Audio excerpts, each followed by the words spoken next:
Hey, what's up guys? Today I want to do a pretty brief video talking about the Benchmade Infidel and what to do if you have excessive blade play.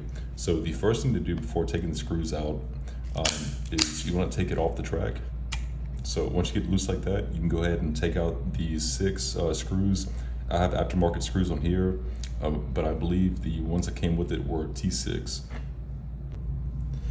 All right, so once you got the screws loosened up, you can go ahead and take the faceplate off, and then you can go ahead and take the track off.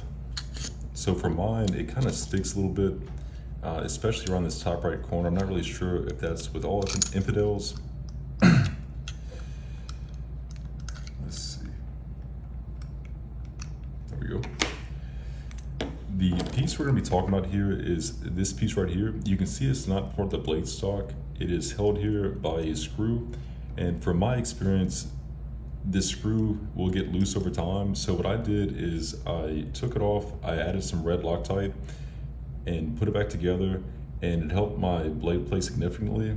I also did something else which I wouldn't necessarily recommend. I ran a little wire all the way around here and I kind of tacked it with a little bit of super glue, and then I scraped the excess off. That way it can run smoothly along the track, because any kind of debris that gets here can definitely cause a misfire.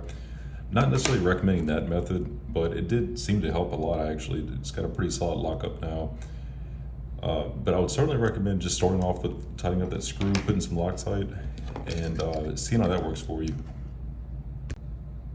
So whenever you're putting your Infidel back together, in case you aren't sure, just make sure this guide is kind of snapped in along the corners in the middle, and then put the blade in the middle position like this, and go ahead and put your faceplate back on. Kind of keep your switch to the middle also, and it should be pretty flush before you tighten them up. All right, so it's really hard to demonstrate blade play on camera, but prior to doing this to mine, it had very significant blade play. It was certainly more than my Gen 2 combat Troodon, which is pretty solid. It was probably, I couldn't really gauge it to anything because it was very significant. But after this, it's got a really good lockup, really good lockup. So anyway, guys, I hope this video helped you, and I appreciate you watching my video, and take care.